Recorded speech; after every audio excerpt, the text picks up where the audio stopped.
મિત્રો આપણે આજે દાડમની ખેતી વિશે થોડીક માહિતી મેળવી લઈએ કે દાડમ શું છે। તમે રોજિંદા જીવનમાં ખાતા હશો માર્કેટમાં દાડમ લાવીને, કદાચ 100 રૂપિયા, 150 રૂપિયા, 50 રૂપિયા, ખરાબ દાડમ હોય તો 50 રૂપિયા પણ મળતા છે।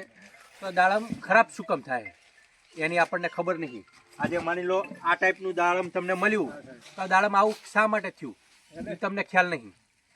દાડમ સરસ છે, ખરાબ થયું તો આ તમને ખબર નથી, પણ આજે આપણે જાણીશું ખેડૂતની વાડીએથી કે કઈ રીતે આ દાડમ આવું ખરાબ થઈ રહ્યું છે। આ વર્ષની અંદર ઘણા બધા ખેડૂતોને દાડમની અંદર ખૂબ જ નુકસાન થયું છે। આ રીતે રોગ એક વાયરસ ટાઈપનો આવી ગયો છે, જેના કારણે દાડમ ખરાબ થઈ રહ્યા છે। ખેડૂતને અંદાજે જેટલી આવક થવાની હોય કે માની લો 10 લાખની આવક થવાની હોય તો ડાયરેક્ટ 5 લાખની આવક થઈ ગઈ છે આ નુકસાનના કારણે। એના સિવાય એક જીવાત ખુદી કહો કે એક પતંગિયું ટાઈપનું કહો કે એની આટલી ચાંચ આવે લાવી, એ એક આ રીતનો ડંખ મારી દે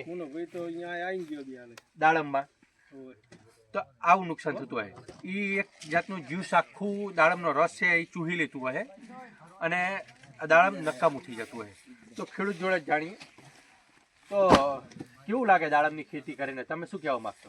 દાડમની ખેતી કરીને તો આમ તો સારું રહે, પણ નુકસાની આવી જાય મોટી બહુ આમાં વરસાદના હિસાબે।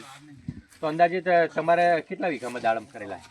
આ છે 10 વીઘામાં। 10 વીઘામાં દાડમમાં વર્ષની અંદાજે દવા છંટકાવ, મજૂરી ખર્ચ આ થઈને કેટલું અંદાજે થતું છે? એક છોડવો પર પ્લાન્ટ તમને 400 રૂપિયા આસપાસ પડે ખર્ચ એની પાછળ ખર્ચ। તો અંદાજે 10 વીઘામાં તમારે કેટલો ખર્ચ થયો છે આ વર્ષમાં? 5 થી 6 લાખ રૂપિયાનો ખર્ચ થાય, 6-1 લાખ રૂપિયા। મિત્રો 10 વીઘા જમીનની અંદર 6 લાખ ખેડૂત ખર્ચ કરી રહ્યો માત્ર દવા ને મજૂરી, જો બીજું ખર્ચ નહીં। તો ઓલ ઓવર ગણતરી કરો તો 7 લાખ ઉપર જતું રહેશે। મજૂરી જે ઉતારવાનો ખર્ચ ગણો, એ બધું થાય 7 થી 8 લાખ ખર્ચો અંદાજે થઈ જતો હશે 10 વીઘાની દાડમડીની અંદર। તો આની અંદર આવક કેટલી વર્ષની અંદર નીકળી જતી છે? જો સારું વરા રહે તો કેટલી આવક રહે? કોઈ એવું તો કઈ નક્કી ના રહે વર્ષની, ભાવ ઉપર રહે તો બધું।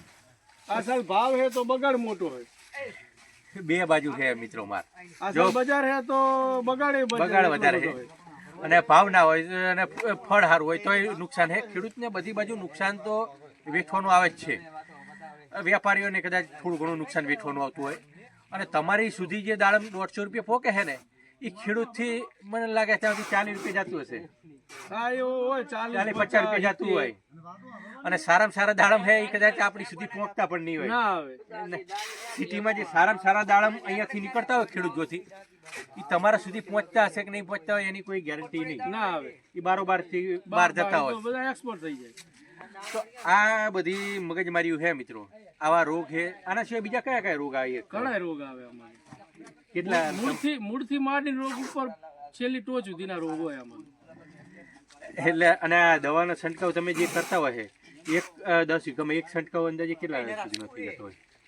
હવે તો દવા ઉપર હોય ભાવ, પૈસા તો 5 થી 6 હજાર દવા 5000 રૂપિયાનો સ્પ્રે હોય ને 20000 રૂપિયાનો સ્પ્રે થાય। એટલે અલગ અલગ ટાઈપના સ્પ્રે આવતા હોય છે, 5, 10, 20 ગમે એવા અલગ અલગ ટાઈપના સ્પ્રે આવતા હોય છે। પછી એવો રોગ કેવો તમે આ જોઈ શકો છો, આ ટાઈપના રોગ હોય। આ દાડમ જુઓ તમે, આ નુકસાની ખેડૂતને પરવડે તેમ નથી, અને આપણે લોકો એમ કહેતા હોય કે ખેડૂતને આમ સારું સિટીના લોકોને મોંઘવારી નડતી હોય, પણ મોંઘવારી તમને એક ટાઈમ માટે નડશે કે એક સિઝન માટે નડશે, પણ તમારી આ સિઝનની મોંઘવારી જો તમે યાદ કરાવશો ખેડૂતે તો એને આખા વર્ષની મોંઘવારી નડશે મિત્રો।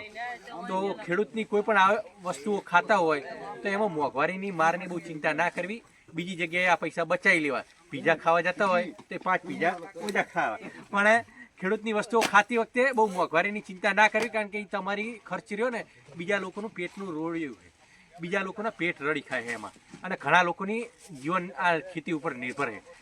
તો હું માનું ત્યાં સુધી આ ખેડૂતની વસ્તુઓમાં મોંઘવારીનો વિચાર કર્યા વગર અને ખેડૂતને થોડોક લાભ આપો, અને આની બહુ ચિંતા ના કરશો।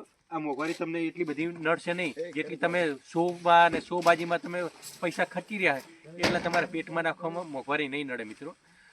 તો ખેડૂતની વસ્તુ આવે ત્યારે મોંઘવારીની વાતો ઓછી કરો અને જીવન મોજથી જીવો, અને સારા ફ્રૂટ ખાઓ તો જીવન પણ સારું રહેશે। આવજો મિત્રો।